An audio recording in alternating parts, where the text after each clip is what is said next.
Buenos días con todos, jóvenes estudiantes. Vamos a empezar ya haciendo la hora con 5 minutos de tolerancia. ¿Me escuchan bien? Sí, doctor, todo bien. ¿Ven bien la pantalla, la presentación? Sí, también. Correcto, correcto. Bien. Entonces, vamos a empezar porque hay otras actividades que tenemos que realizar. Y aprovecharé estos momentos para decirles que estamos en la última recta para la finalización de nuestra asignatura. Y entonces hay que dedicarle y ponerle todo el interés, porque si bien es cierto que están bien en el primer examen, no se confíen. El segundo examen, les adelanto, vamos a explorar el criterio clínico que han desarrollado cada uno de ustedes. No el memorístico ya, sino el criterio clínico. Ese va a ser el fuerte de la evaluación en el segundo examen. Bien.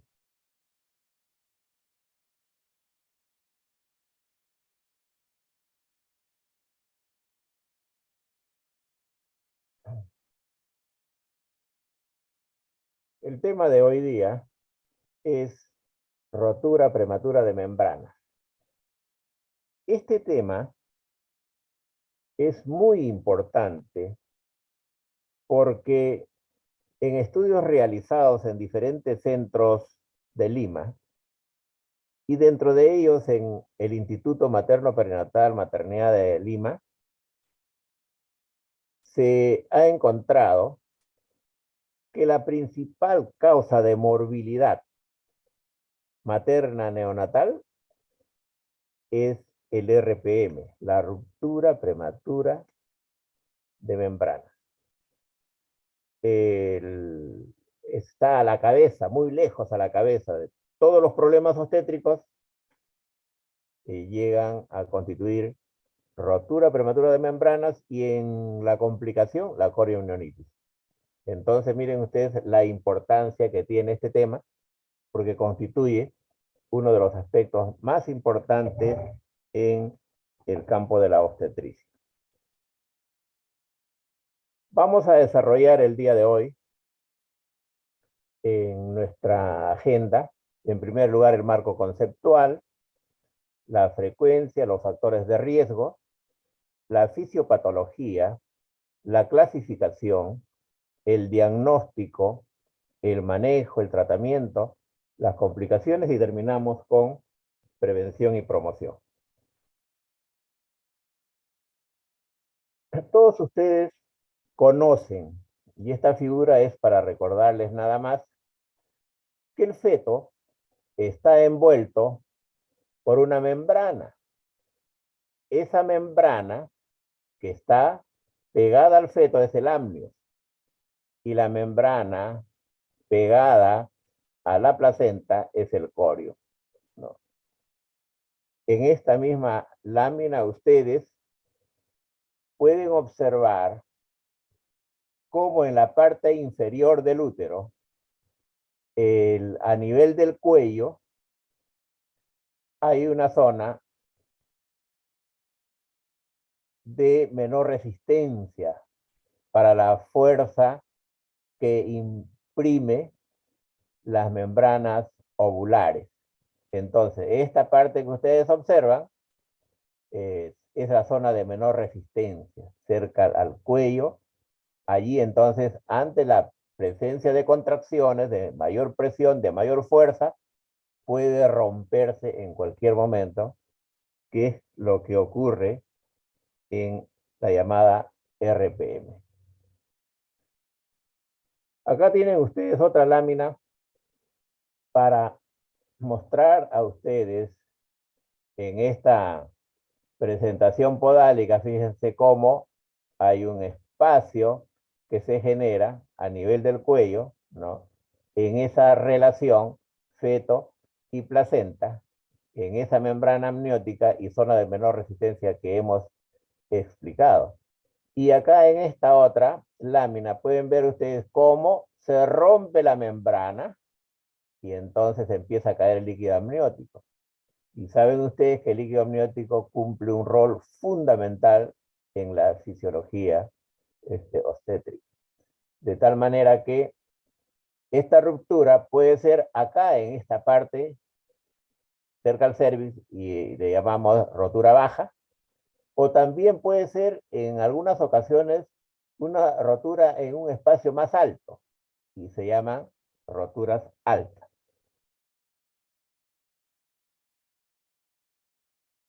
En el RPM, en primer lugar, el marco del concepto, de la definición, entendemos nosotros como RPM o ruptura prematura de membranas, ruptura o rotura, a la rotura espontánea de las membranas coriamnióticas, producida antes del inicio de trabajo de parto, en una gestación eh, que puede llegar hasta las 22, después de las 22 semanas, que puede ser después de las 22 semanas.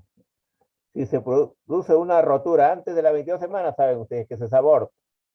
Pero si la rotura se produce después de las 22 semanas, eso es un RPM. En el marco de definición, hay que tener claro dos conceptos.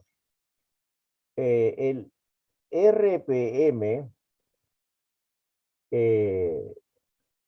o sea, ruptura prematura de membranas, y el RPM como rotura precoz de membranas.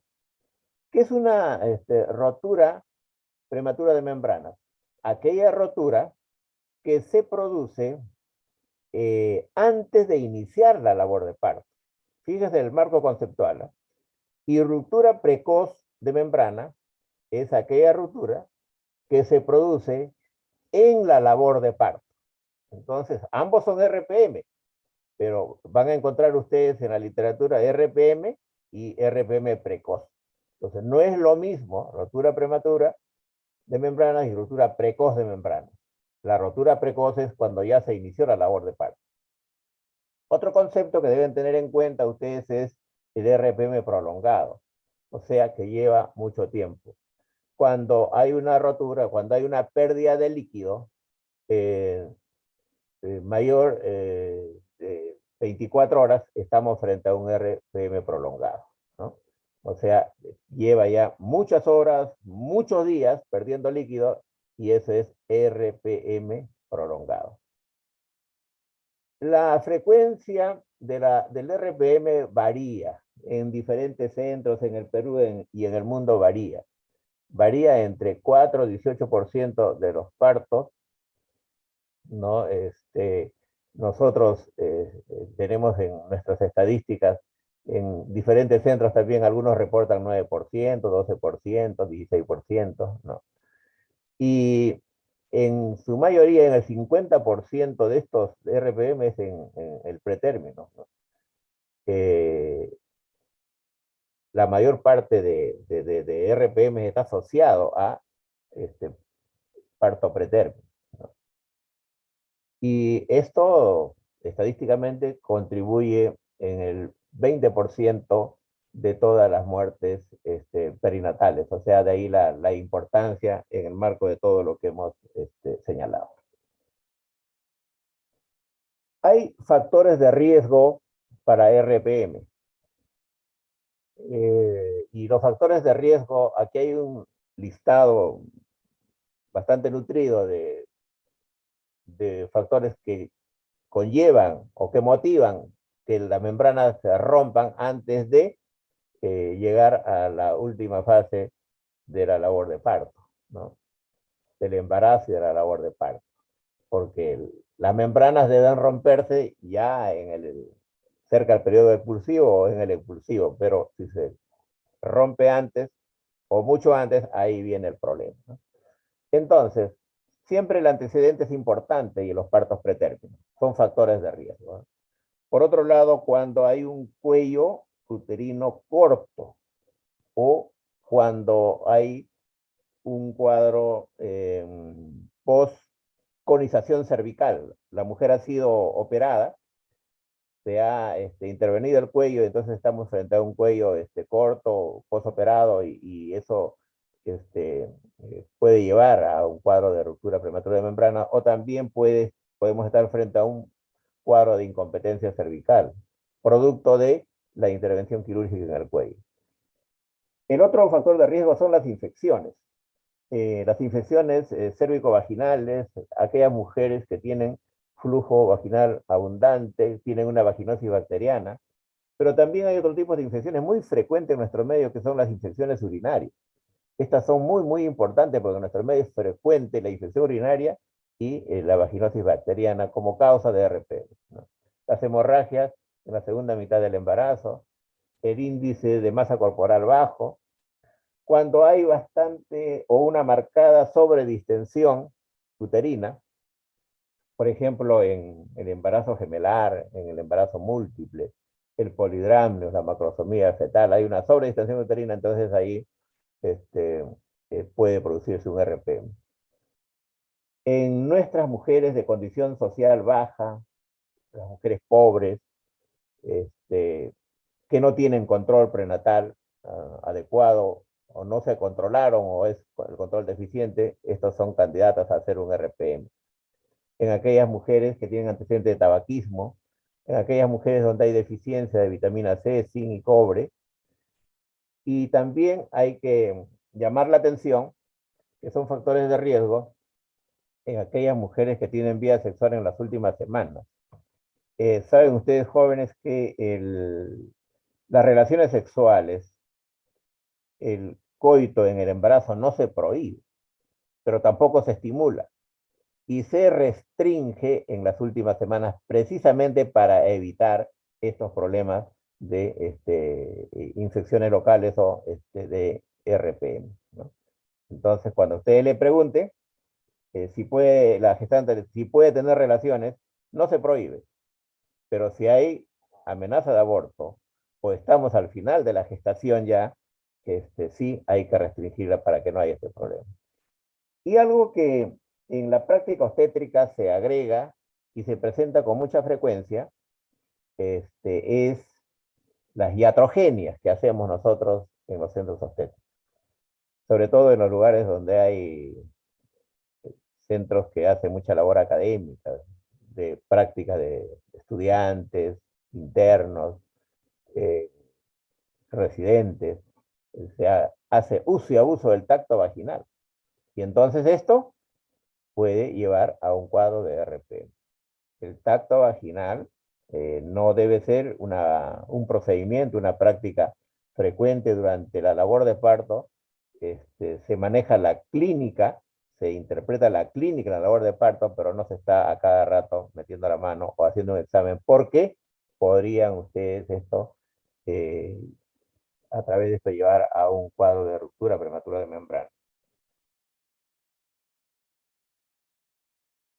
Desde el punto de vista fisiopatológico, acá tienen ustedes un cuadro para poder entender que esta membrana, ¿no? Esta membrana de protección se debilita y se rompe. El amnios, o sea, la parte de la membrana pegada al feto, tiene una estructura, una membrana basal, una capa compacta y una capa fibroblástica, ¿no? Y luego tiene en el corion la capa reticular, la membrana basal y el trofoblasto. Miren ustedes, tiene toda esta estructura y eh, en su composición está el colágeno, está el colágeno. Y ustedes van a ver en esa composición también la fibronectina. La fibronectina es una proteína que ayuda a mantener el saco amniótico adherido al revestimiento del útero. Perdón.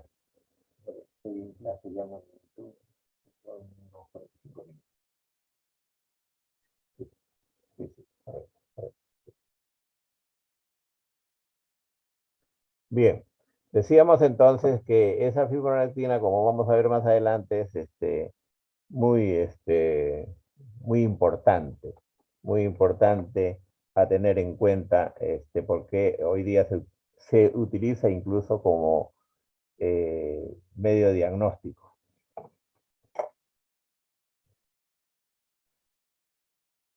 En la misma idea de explicar la fisiopatología del RPM, el cuello uterino, ¿no? En ese espacio de mayor debilidad donde emergen las membranas amnióticas, ¿no? Porque el cuello puede estar cerrado, pero a veces está entreabierto y se ve o se tactan las membranas amnióticas. Es una zona de menor resistencia que como está hacia la parte inferior, la fuerza de las contracciones vienen de arriba hacia abajo y entonces es posible, si hay algunos factores que están condicionando la debilidad de la membrana, que ahí se rompe. Entonces hay un debilitamiento fisiológico de las membranas ovulares por su estructura anatómica y por el rol fisiológico que se cumple ahí. Y uno de los elementos fundamentales para esta ruptura es la fuerza de las contracciones uterinas, ¿no? La actividad uterina. Entonces, por eso es que la mayor parte de rupturas se produce cuando hay contracciones en el útero. Las contracciones uterinas están, que es la actividad uterina, está presente durante todo el curso de la gestación. Lo que pasa es que no se perciben o son débiles. Pero ya en el tercer trimestre, en el tercer trimestre tenemos nosotros contracciones con mayor fuerza, con mayor intensidad, con mayor duración. Y estas contracciones, al ser persistentes o al ser de mayor intensidad, generan la ruptura de las membranas ovulares, ¿no?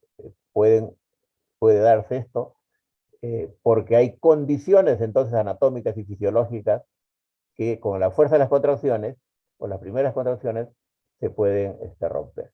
Contracciones llamadas de Braxton y His, por ejemplo, tienen más intensidad, la mujer las percibe, ¿no? Y si hay contracciones que preparan las condiciones para el parto, entonces estas, en la dinámica, en la actividad uterina, tendrán mayor duración, mayor intensidad, mayor frecuencia. Y desde el punto de vista fisiopatológico también hay aspectos claros a tener en cuenta, ¿no? Eh, la disminución de la fuerza tensil de las membranas, ¿no? O sea, el soporte, la distensión de las membranas, la degradación del colágeno, la disminución y alteración del colágeno y también la apoptosis celular. ¿Qué cosa es apoptosis celular? Como ustedes saben, apoptosis, muerte celular programada, tiene lugar en las primeras etapas del desarrollo eh, para eliminar las células innecesarias. Y también acá hay que tener en cuenta la irritabilidad uterina y hay que tener en cuenta la producción de prostaglandinas que se da en esta etapa, preparando las condiciones para lo que es el final de la gestación y luego el inicio de la labor de parto. Desde el punto de vista fisiopatológico cobran especial importancia las infecciones del tracto genital, ¿no? Eh, eh, por la producción de diferentes enzimas que pueden debilitar estas membranas amnióticas o las bolsas de las aguas. ¿Cómo se clasifica el RPM?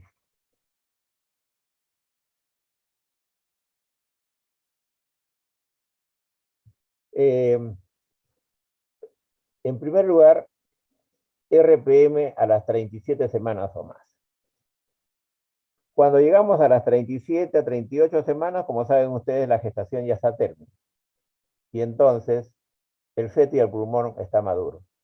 Si en esta etapa se produce la ruptura de las membranas, no va a ocurrir nada porque nos adelantaremos unos días, pero vamos a buscar que se termine la gestación.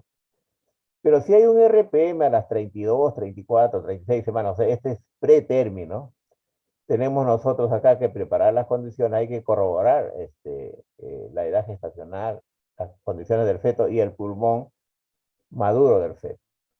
Muchos afirman que ya a las 34 semanas el pulmón ya está maduro. Pero si es antes de las 34, todavía de repente va a haber problemas con este niño. Y luego tenemos el RPM a las 25, 32, 33 semanas. O sea, acá, si se produce un RPM, sí es problema, porque el niño si nace va a tener dificultades para sobrevivir. Entonces hay que generar las condiciones para madurar ese pulmón. Y acá RPM hasta las 24 semanas, que esto sí es todo un problema, es muy difícil salir adelante en esto. Esto puede ser con infección intramniótica o sin infección intramniótica. Si hay infección, ni modo, hay que terminar con el embarazo. Y si no hay infección, de repente podemos tener una conducta conservadora. La clasificación, entonces, de acuerdo a la edad gestacional, nos permite también plantear esquemas de manejo que luego vamos a ampliar lo que estamos señalando.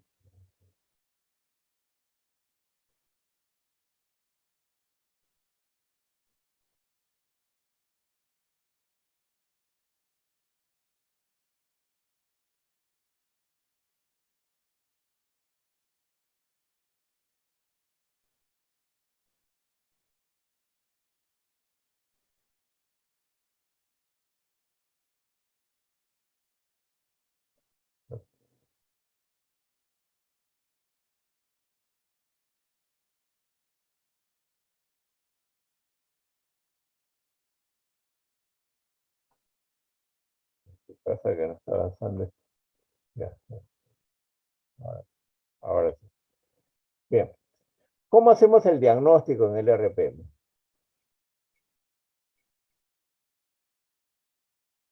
Para hacer el diagnóstico, nosotros tenemos que basarnos en la constatación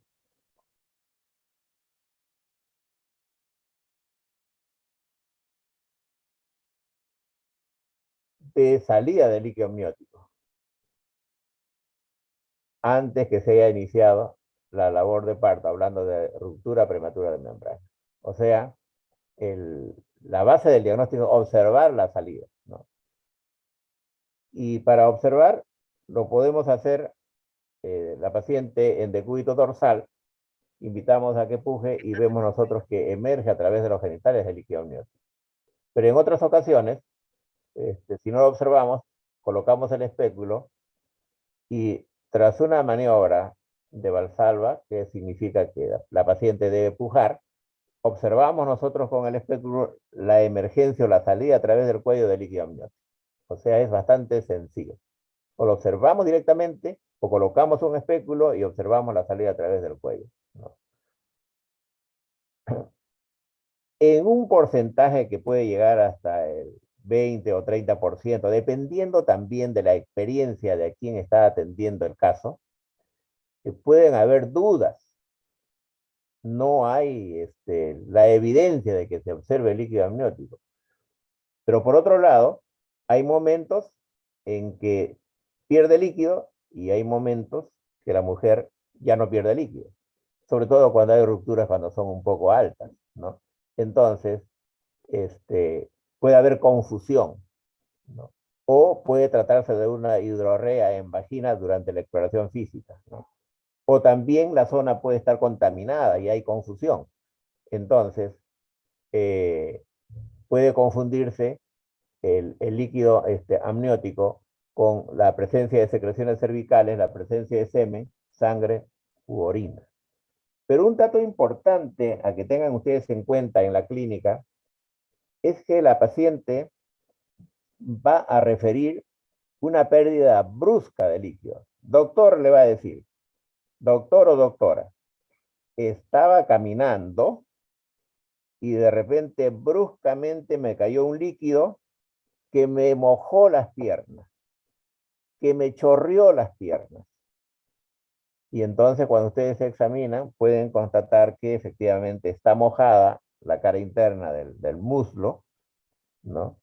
Pero además la paciente les va a decir que ese líquido tiene un olor a lejía, ¿no? Entonces, esos datos en la anamnesis complementarios son importantes para que ustedes tengan, tengan la evidencia de si es o no es líquido amniótico.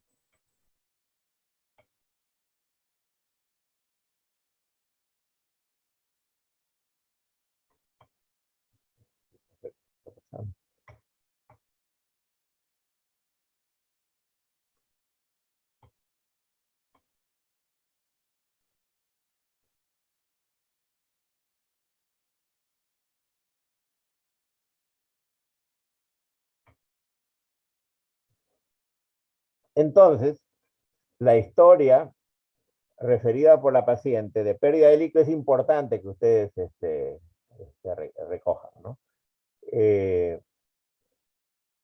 La referencia de la paciente respecto a cómo, en qué momento pierde líquido, qué compromete la pérdida de líquido, qué parte del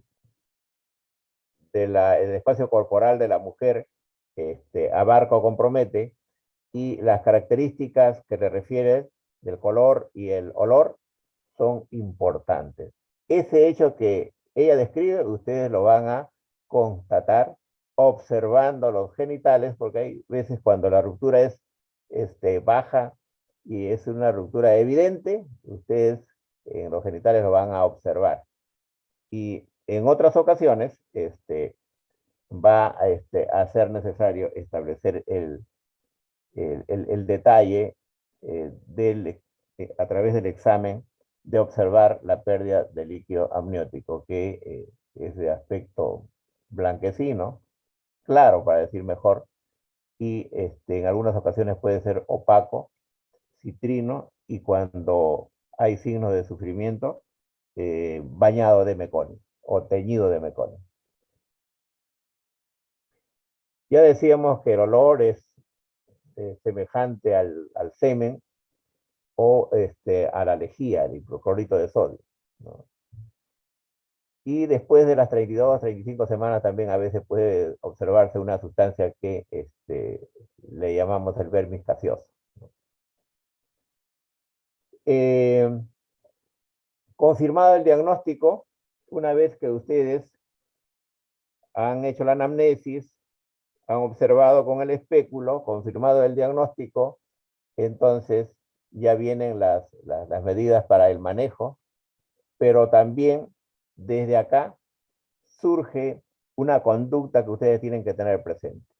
Si hay ruptura prematura de membranas, hay que evitar hacer uso y abuso del examen a través del tacto vaginal. Se restringen los tactos o no se hacen tactos vaginales.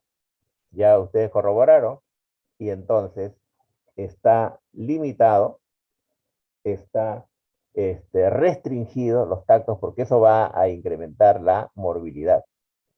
Y si hay la necesidad de hacerlo es porque hay condiciones obstétricas necesarias a que ustedes tengan que examinar, pero si no, no hay que abusar con el tacto.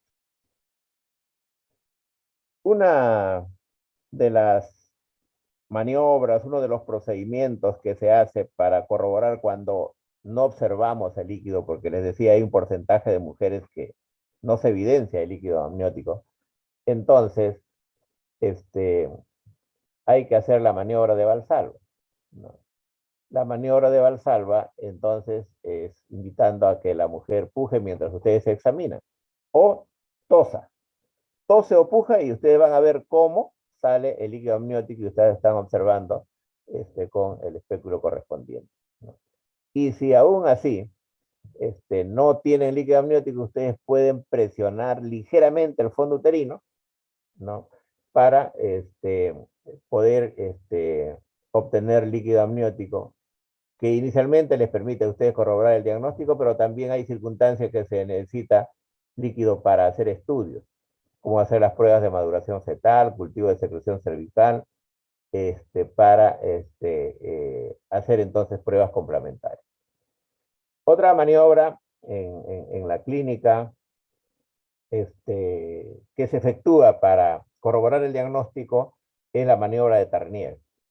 La maniobra de Tarnier, creo que ustedes lo pueden observar acá mejor. Miren, ¿no?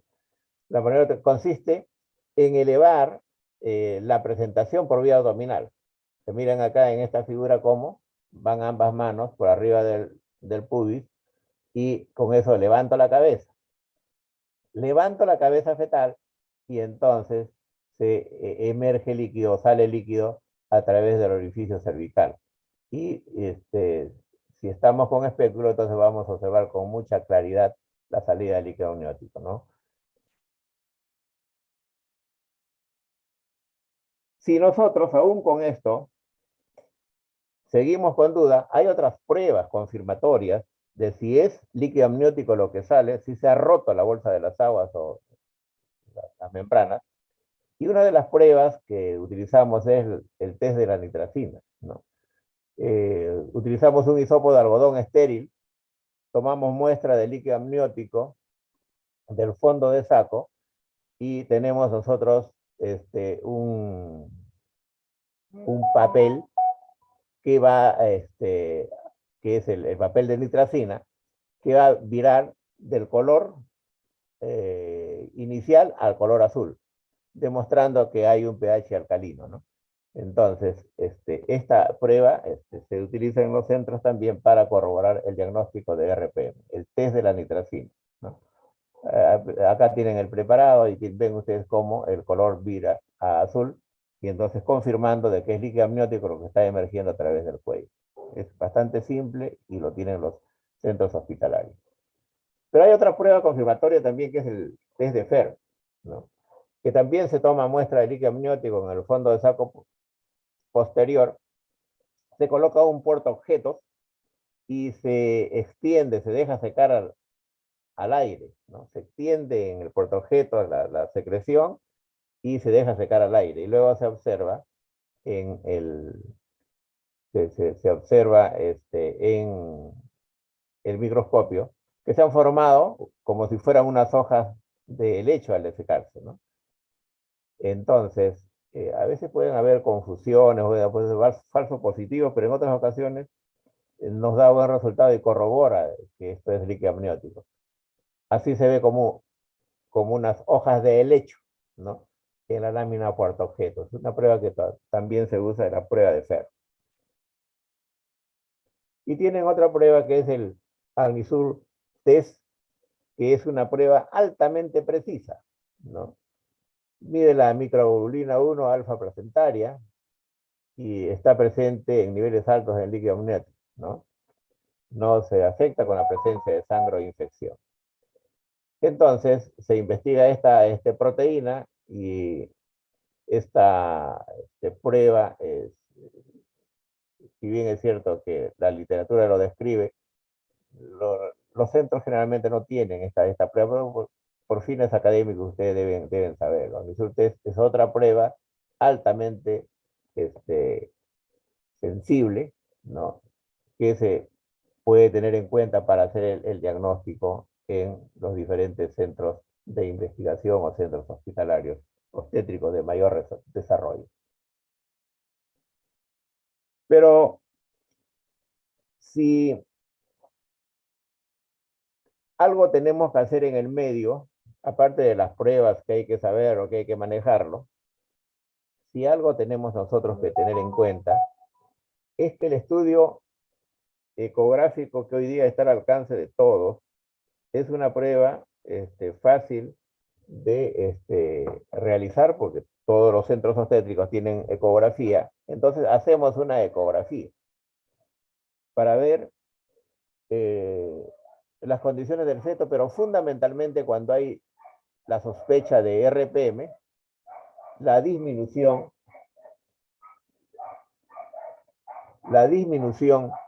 de líquido amniótico. Disminuye el volumen de líquido amniótico. Es decir,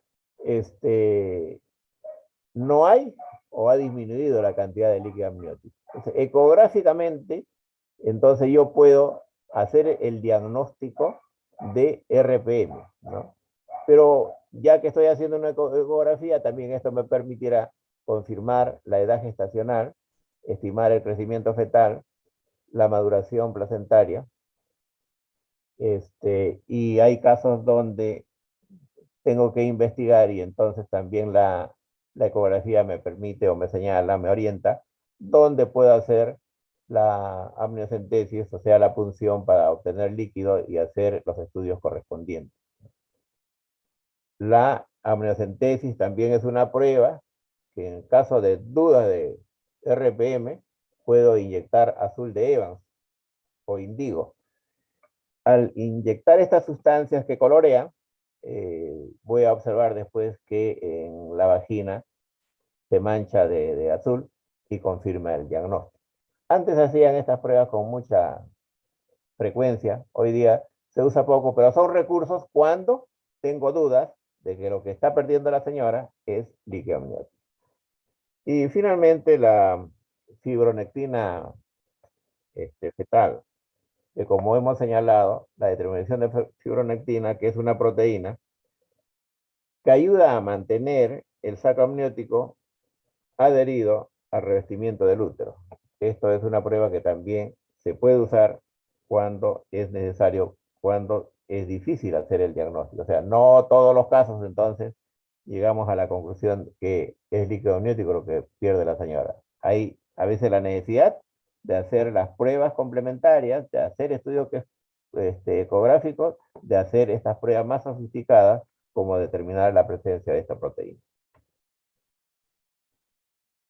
En todo esto, en la clínica hay que tener en cuenta que cuando hablamos de RPM hay que hacer el diagnóstico diferencial entonces. Y ya les hemos dicho que puede ser flujo vaginal, ¿no? Secreciones vaginales, fisiológicas o la presencia de flujo vaginal.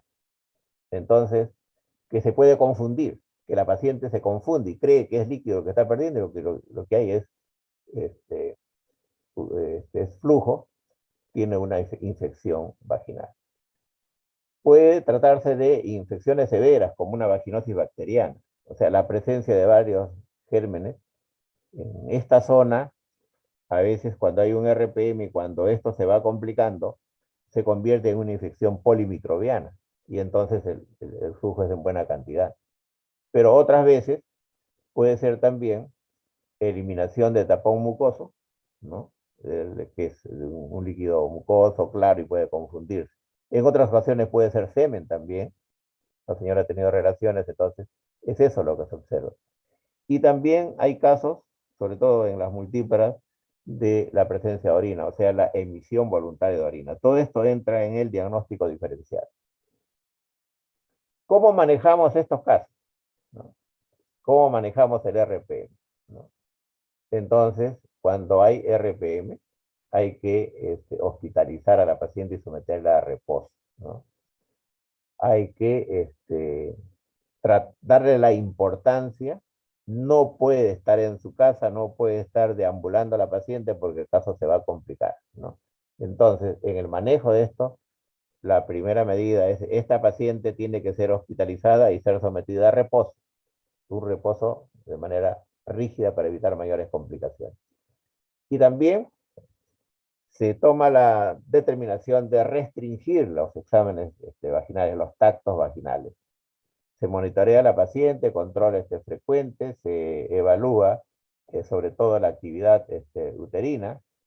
En la zona se somete a higiene externa, los genitales externos se hacen higiene, pero no debe hacerse lavado vaginal ni tampoco utilizarse duchas vaginales. Eso no se hace, complicaría el caso. En relación a los exámenes auxiliares que tenemos que realizar, hay que hacer exámenes hematología, un hemograma completa, porque el hemograma nos va a revelar la presencia de leucocitosis, con neutrofilia, desviación izquierda. También tenemos que hacer examen de orina completa, para eso utilizamos el catéter para sacar orina aséptica, porque puede haber confusión, como habíamos señalado. Hacer un urocultivo y un antibiograma, porque es una de las causas más frecuentes en nuestro medio.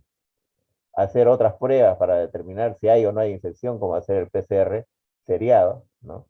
Es decir, exámenes auxiliares complementarios para evaluar las condiciones de la gestante y para establecer parámetros de manejo.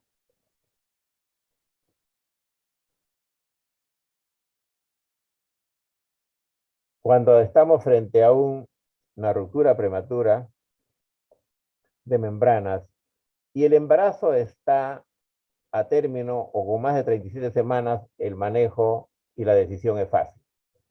Pero cuando estamos ante una gestación de menos de 37 semanas, cuando es un pretérmino o es un producto inmaduro, ahí cuidado. Ahí es donde es difícil tomar una decisión, ¿no? Lo primero que tenemos que hacer nosotros es descartar que haya infección, ¿no? O signos de DPP, o que estamos ya frente al parto donde nada hay que hacer, ¿no? Si no existiera esta situación extrema, entonces es aconsejable una conducta expectante para los casos pretérminos de observación y expectación, dependiendo las decisiones de la edad gestacional, pero esta conducta expectante se acaba cuando establecemos que hay signos de infección o cuando se ha establecido una infección, porque el riesgo ya va a ser extremo, va a ser mayor tanto para el niño como para la madre. El tratamiento, entonces, del RPM en una gestación mayor a 34 semanas, con o sin infección, es hospitalización, reposo, hidratación.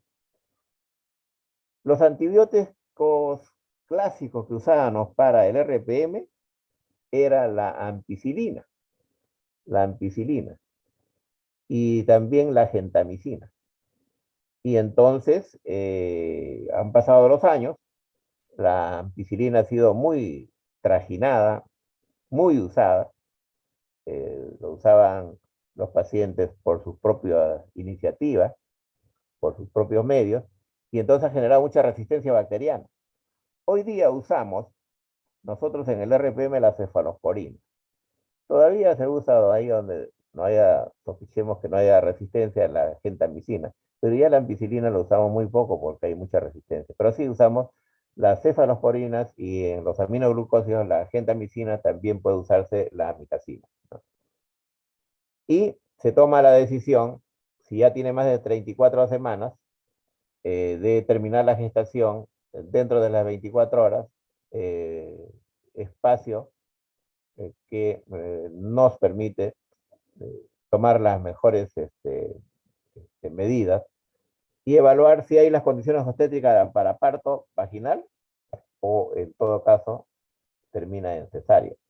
Cuando hay RPM, hay sospecha de una infección, lo mejor es terminar el parto por vía vaginal, en lo posible parto vaginal.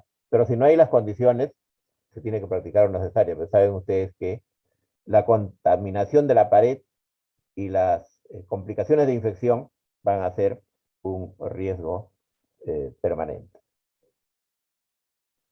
En el RPM, ¿se hace tocólisis o no se hace tocólisis? Es decir, detener la actividad uterina. Generalmente está contraindicada, sobre todo cuando estamos nosotros con más de 34 semanas, ¿no?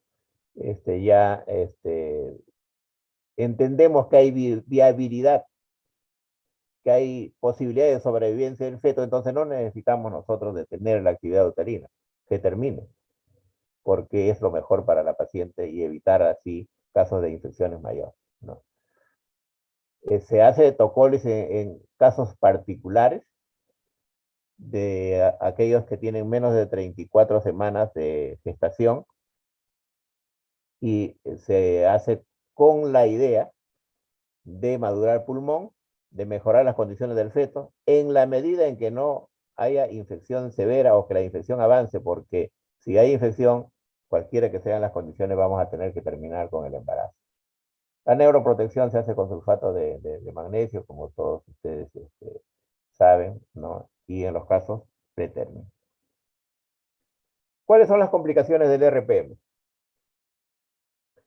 En relación a la mamá, podemos tener un caso extremo, que es la coriomionitis, pero también puede quedar con una endometritis y puede ser que después de ser una coriomionitis, puede haber una pelviperitonitis y podemos llegar a una sepsis y la mujer se muere. Esas son las complicaciones severas. Pero también hay otras infecciones, como la infección puerperal, la endometritis, infección de la pisorragia, infección de pared, etcétera. Hay otras infecciones puerperales que pueden presentarse en relación a la mamá. La mayor complicación, la mayor repercusión negativa es en el caso del neonato, donde puede haber una infección neonatal, puede llegar a una sepsis, puede haber asfixia perinatal, pueden nacer con un Apgar muy bajo, bajo peso al nacer por la prematuridad, puede haber hipoplasia pulmonar, síndrome de dificultad respiratoria, hemorragia intraventricular, deformidades ortopédicas. Como ven ustedes, el riesgo neonatal, las alteraciones por las complicaciones en el neonato son las más severas. En la mamá puede haber riesgo de infección, hay riesgo también que la infección pueda avanzar, pero las repercusiones neonatales son terribles y de incalculables consecuencias. Por eso hay la necesidad de evitar que este cuadro progrese y que llegue un RPM llegue a complicarse. Muy bien, hasta ahí el tema de RPM. Vamos a, a seguir con lo que es coriamnionitis, ¿no? Y a ver, vamos a ver si está presente Mesa Romero Araceli.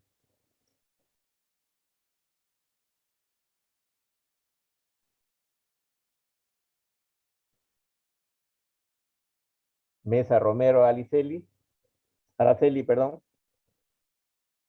No está. Roy Ruiz Alfredo. Sí, Ruiz Alfredo. sí, doctor, presente. ¿Presente? Sí, Correcto, correcto. Muy bien. Quiroz Gutiérrez David. Presente, doctor.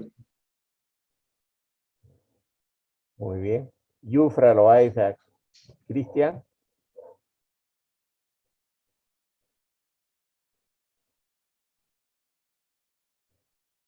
Doctor, No, disculpe que lo interrumpa. Mesa Romero sí está presente, está escribiendo por el chat que su micro está malogrado y que tiene problemas por ello para responderle. ya, correcto, correcto. A ver. Malatesta Villar Gustavo. Malatesta. Más Gotello Jacqueline. Presente, doctor. Muy bien. Zabaleta Merino Daniel. Zabaleta Merino Daniel. Bien. Seguimos. Seguimos.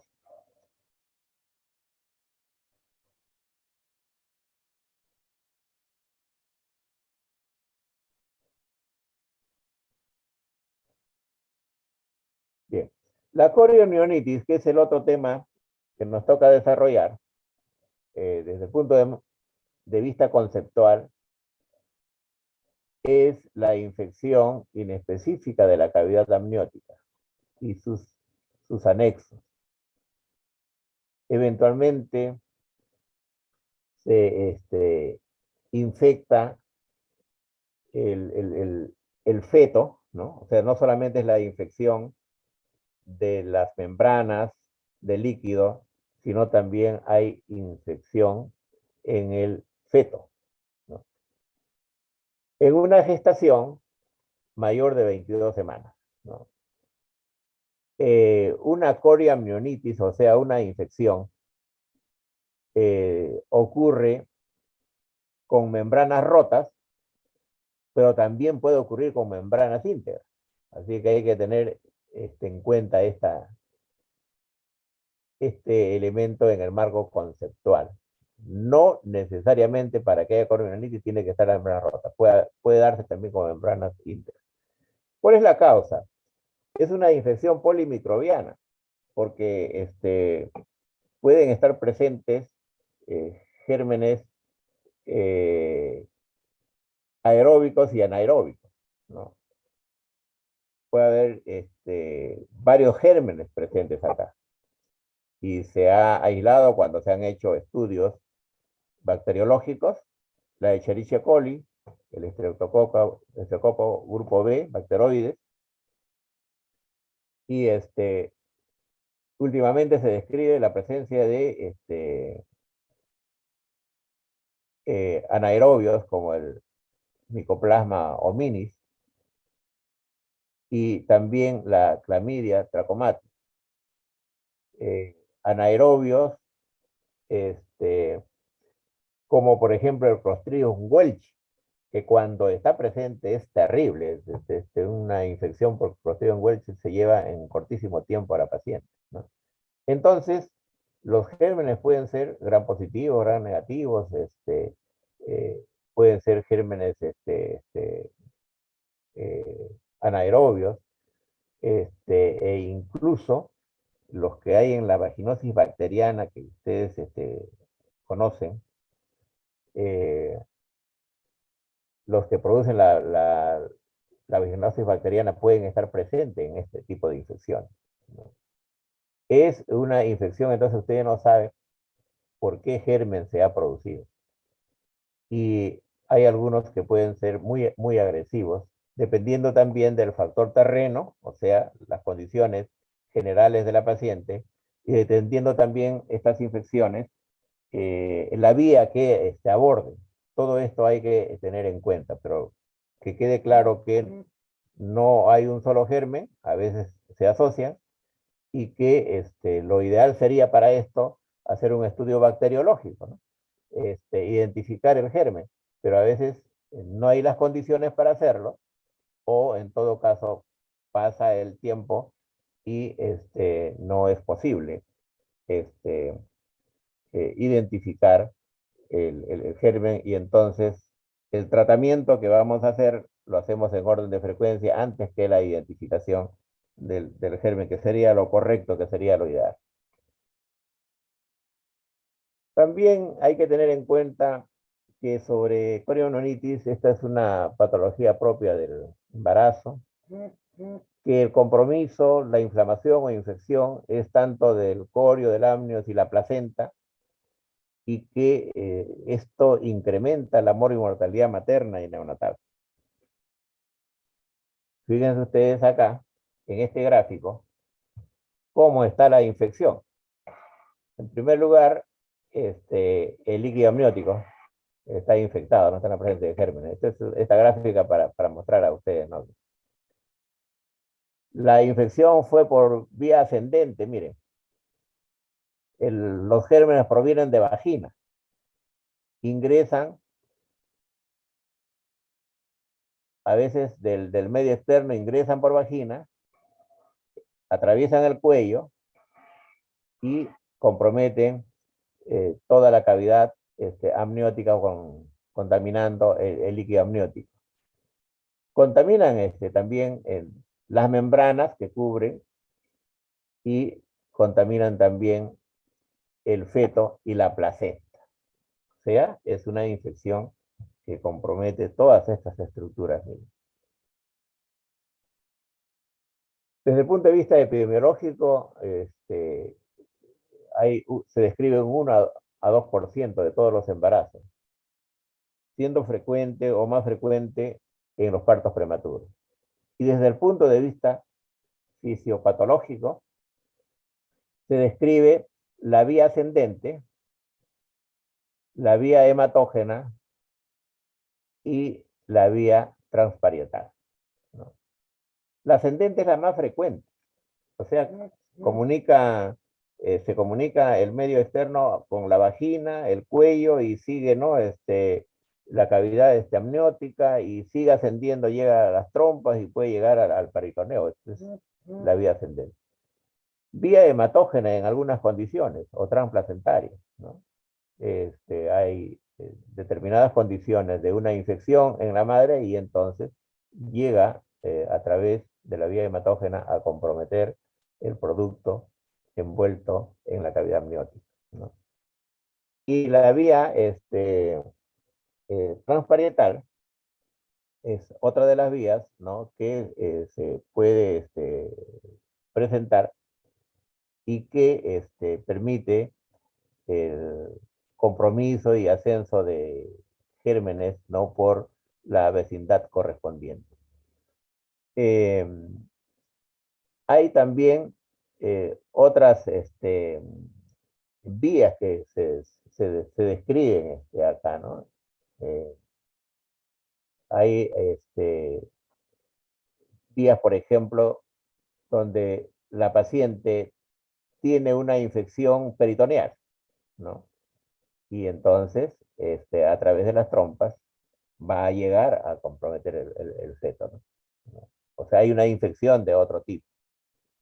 De tal manera que todas estas vías pueden permitir que avance la infección, que asiente la infección a nivel del útero, la cavidad uterina y su contenido, y que ese foco infeccioso sea tan severo que va a dañar el feto, pero también va a dañar o puede comprometer la vida de la madre, ¿no? Fíjense ustedes, hay circunstancias en que se dice acá no queda más que sacar todo, porque si queremos salvar la vida de la madre hay que sacar todo, incluyendo el producto y incluyendo el útero.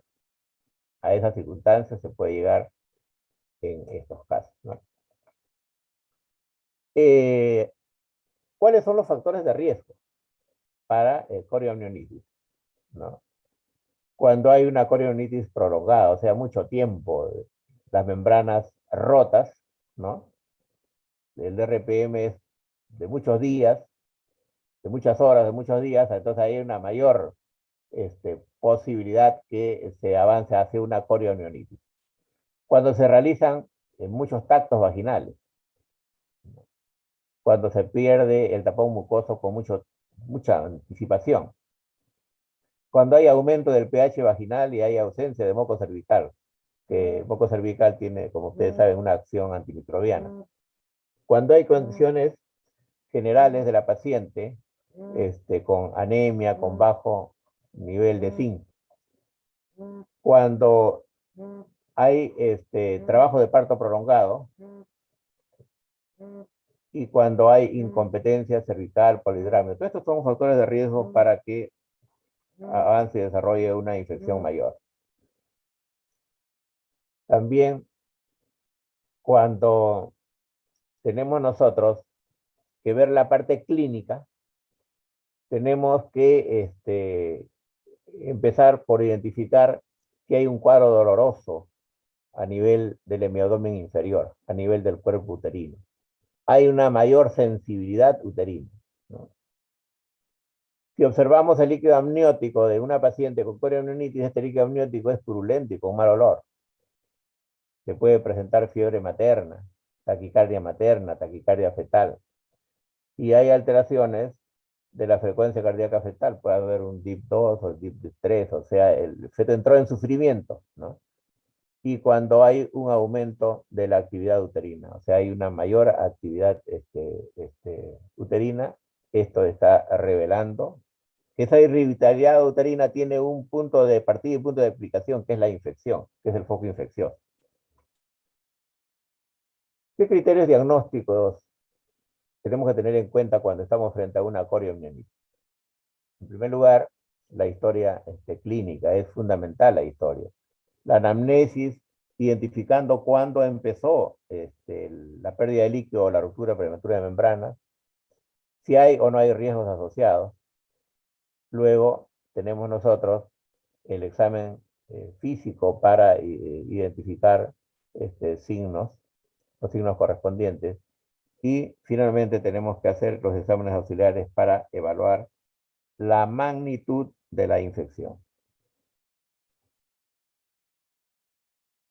Tenemos nosotros, en relación al manejo, tener en cuenta que estas pacientes que perdiendo líquidos se complican con una corioneuritis, con una infección severa, tienen que tener su día, tienen que estar hospitalizados. Y tiene que usarse antibiótico terapia de amplio espectro, porque no sabemos qué germen es. Y entonces antes usábamos la ampicilina, los aminoglucósidos, como les decía, pero hoy día usamos las cefalosporinas, y cuando se trata de cubrir anaerobios, la clindamicina y el metronidazol son los fármacos a elegir. El tercer punto a tener en cuenta es la culminación de la gestación. Cuando es menos de 26 semanas, este producto no tiene alternativa de sobrevida, entonces hay que buscar parto vaginal. De 26 a 32 semanas se usan corticoides para madurar el pulmón, para mejorar las condiciones del bebé y luego puede hacerse cesárea. Entre las 32 a 34 semanas también se madura pulmón, se puede inducir el parto para tener por vía vaginal o cesárea si hay otras condiciones obstétricas. Y cuando hay una gestación de más de 34 semanas, buscamos el parto vaginal dentro de las 6 primeras horas. Si no progresa y hay otras condiciones obstétricas, hay que terminar esto por cesárea. Lo ideal, como todos ustedes saben, sería en los casos de RPM y cuadros de infección que terminen por parto vaginal, pero siempre estamos pensando también en qué momento protegemos al producto, en qué momento evitamos que haya un daño menor o en qué momento ya no perdemos tiempo para que la infección nos gane, porque estas infecciones son severas. Luego de terminada la gestación hay que seguir con antibióticos a por lo menos una semana porque siendo infección severa el riesgo va a ser latente, entonces hay que continuar con antibióticos hasta controlar totalmente la infección. Este es un resumen, este cuadro es un resumen de algunos parámetros a tener en cuenta desde el punto de vista clínico y desde el punto de vista laboratorio, ¿no? De laboratorio. Desde el punto de vista clínico, cuando hay una temperatura mayor a 38 grados, ¿no? Fiebre. Cuando hay un pulso mayor de 100. Cuando hay un útero irritable, se contrae. Cuando hay una hipersensibilidad uterina, es decir, cuadro doloroso a nivel del útero, y cuando hay flujo vaginal de olor fétido. En el laboratorio, cuando hacemos nosotros los exámenes, ¿qué esperamos encontrar? Leucocitosis mayor de 12.000 con desviación izquierda o leucopenia. Una velocidad aumentada, velocidad de sedimentación aumentada, un PCR mayor de 2 miligramos. Esto del PCR se hace prácticamente todos los días. Cuando hay un caso de coriamnionitis, cuando hay un caso de una infección, todos los días se hace hemograma y PCR, ¿no? Hay que controlar a diario, porque si la infección va avanzando, hay que terminar con la gestación y a veces hay que ser muy radical en todo esto, ¿no?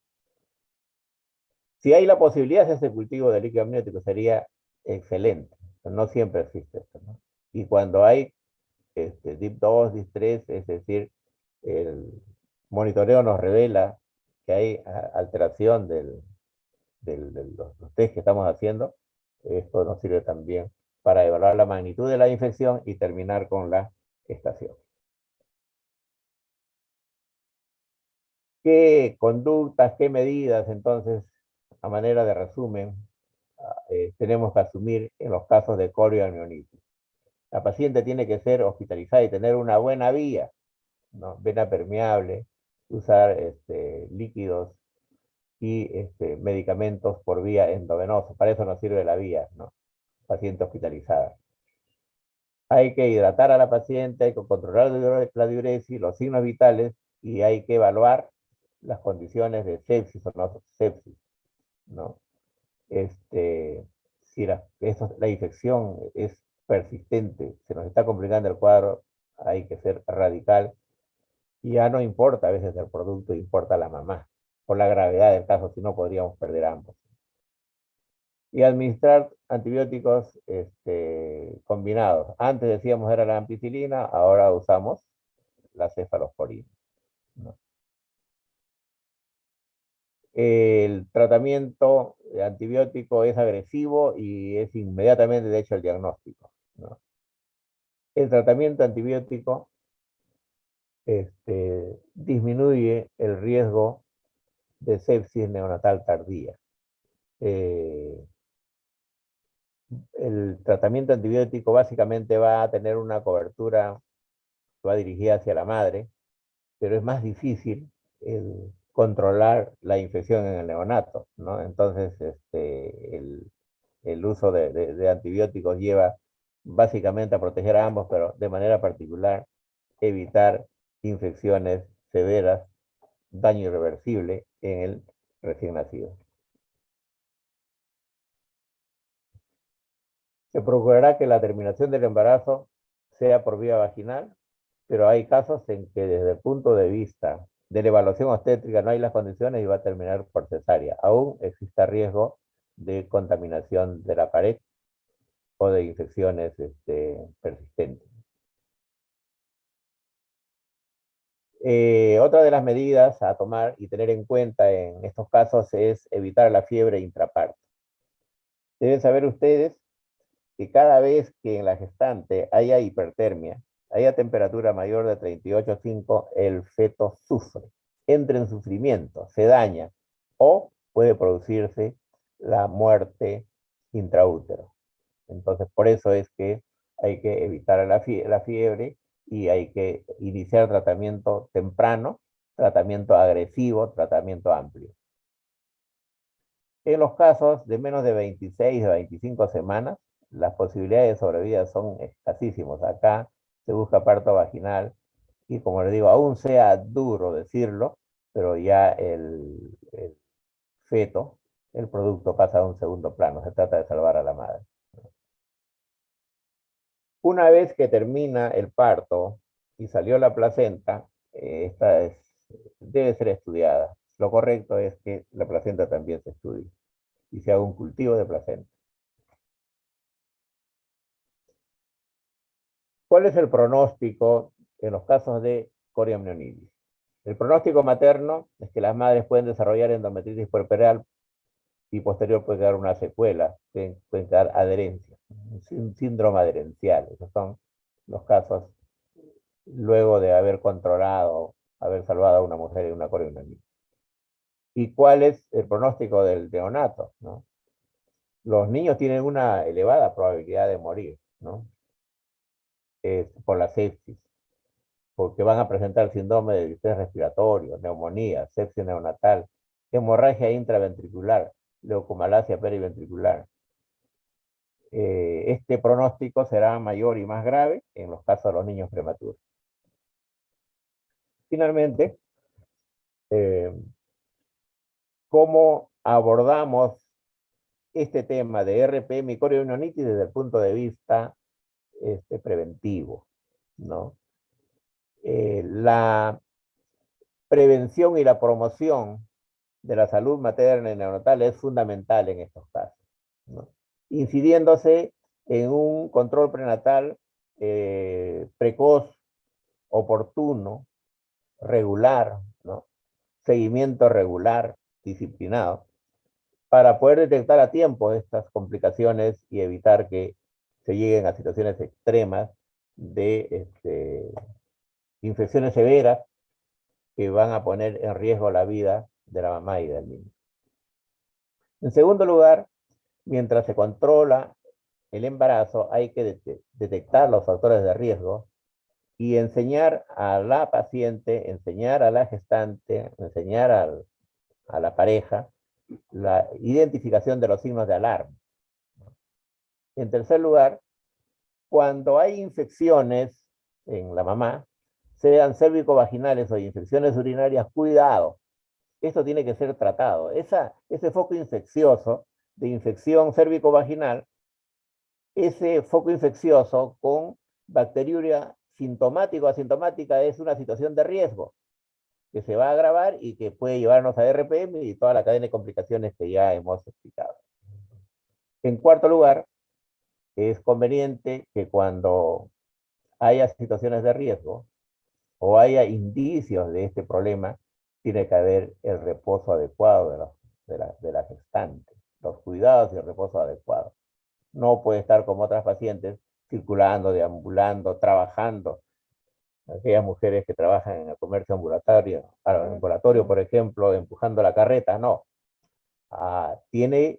Necesita hacer reposo para que no se rompa la bolsa de las aguas y inicie la cadena de complicaciones. En quinto lugar, lo que decíamos, en el seguimiento del embarazo y en la atención del preparto y el parto, a veces estamos tentados en hacer exámenes a cada rato. Los tactos vaginales repetidos, no.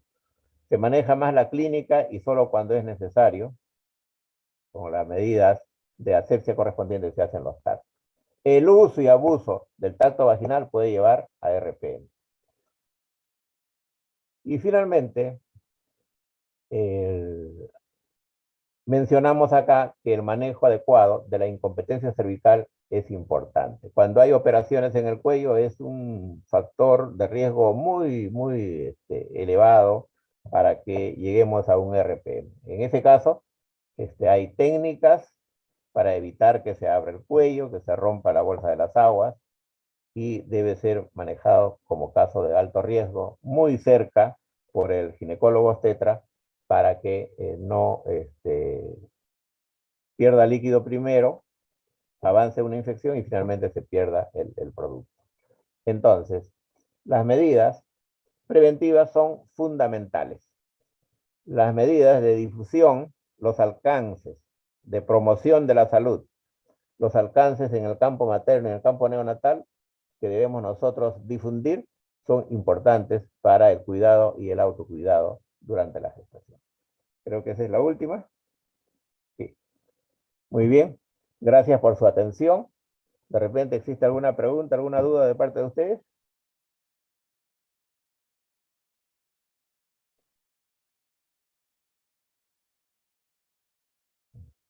Nos hemos pasado ya en el tiempo.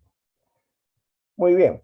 Les recomiendo, tienen ustedes el PPT para que lo revisen y tienen ustedes también las lecturas que les hemos enviado para que también sea revisado y tengan ustedes ideas muy claras de este importante tema, de este importante tópico que es la ruptura prematura de membranas y su complicación con la corioamnitis, a tenerlo en cuenta y a evitar que se produzca, y si se produce, manejarlo oportunamente y adecuadamente. Muchas gracias por su atención y tengan todos ustedes muy buenos días. Igualmente, doctor, muchas gracias. Gracias, doctor. Muchas gracias, doctor. Gracias, doctor. Hasta luego, doctor. Muchas gracias. Buenos días con todos.